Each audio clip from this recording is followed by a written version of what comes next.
விஷச்சாராய மரணங்கள் தொடர்பாக சட்டமன்றத்தில் நேர்மையான விவாதம் நடத்த தயங்குவது ஏன் என்று முதலமைச்சர் மு.க.ஸ்டாலினுக்கு இபிஎஸ் கேள்வி எழுப்பியிருக்கிறார்.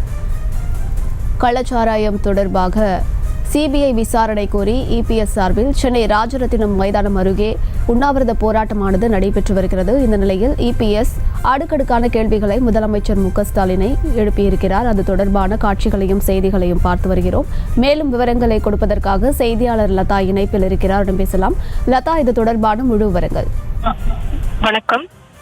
சென்னை எழும்பூர் ராஜரத்னம் மைதானம் அருகே அதிமுக பொதுச் செயலாளர் எடப்பாடி பழனிசாமி தலைமையில் உண்ணாவிரத போராட்டமானது நடைபெற்று வருகிறது. எம்எல்ஏக்கள் அனைவரும் கூட இதில் பங்கேற்று இருக்கக்கூடிய ஒரு நிலையில் தற்பொழுது எக்ஸ் வலைதள பக்கம் மூலம் முதலமைச்சர் மு.க.ஸ்டாலினுக்கு எடப்பாடி பழனிசாமி 2 கேள்விகளை எழுப்பியிருக்கிறார். முக்கியமாக கள்ளக்குறிச்சி விஷச்சாராய மரணங்கள் குறித்து அதிமுக தலைமையிலான அந்த சட்டமன்ற உறுப்பினர்கள் நேர்மையான விவாதம் நடத்த பலமுறை சட்டமன்றத்தில் முயன்றும் திமுக முதல்வர் அதற்கு தயங்குவது ஏன் என்ற கேள்வியை எழுப்பியிருக்கிறார். அதே போல கள்ளச்சாராய மரணங்கள் 60 தாண்டி இருக்கக்கூடிய நிலையில் தற்பொழுது வரை கள்ளக்குறிச்சிக்கு சென்று முதலமைச்சர் மு.க.ஸ்டாலின் அங்க இருக்கக்கூடிய மக்களை சந்திக்காதது ஏன் என்ற கேள்வியையும் கூட அவர் அந்த எக்ஸ் வலைதள பக்கத்தின் மூலம் அந்த கேள்விகளை எழுப்பி இருக்கிறார். இது மட்டும் இல்லாமல் அந்த மரணங்கள் தொடர்பாக அந்த கள்ளச்சாராய மரணங்கள் குறித்து சிபிஐக்கு விசாரிப்பதோடு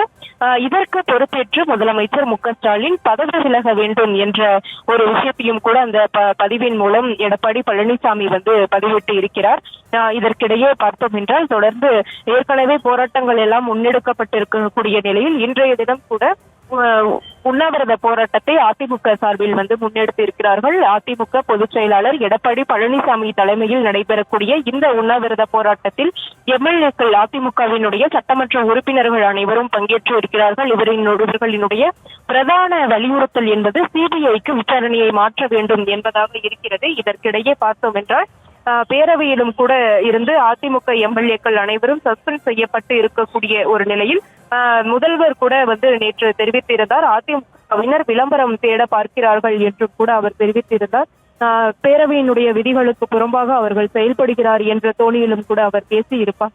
இதற்கிடையே அதிமுக பொதுச் செயலாளர் எடப்பாடி பழனிசாமி தனது எக்ஸ் தள பதிவின் மூலம் முதலமைச்சர் மு.க.ஸ்டாலினுக்கு 2 கேள்விகளை எழுப்பியிருக்கிறார். கள்ளக்குறிச்சி அந்த மரணம் தொடர்பாக அதிமுக சட்டமன்ற உறுப்பினர்கள் பேரவையில் விவாதம் நடத்த முயலும் பொழுது திமுக முதல்வர் தயங்குவது ஏன் என்ற ஒரு கேள்வியை எழுப்பியிருக்கிறார். அதே போல மரணம் என்பது 60 தாண்டி இருக்கக்கூடிய நிலையில் தற்பொழுது வரை முதலமைச்சர் மு.க.ஸ்டாலின் கள்ளக்குறிச்சிக்கு சென்று மக்களை சந்திக்காதது ஏன் என்றும் அவர் கேள்வி எழுப்பியிருக்கிறார். இது மட்டும் இல்லாமல் அந்த விஷச்சாராய விசாரணையை சிபிஐக்கு மாற்றுவதோடு இந்த விவகாரத்தில் பொறுப்பேற்று முதலமைச்சர் உடனடியாக பதவி விலக வேண்டும் என்றும் கூட அவர் குறிப்பிட்டிருக்கிறார்.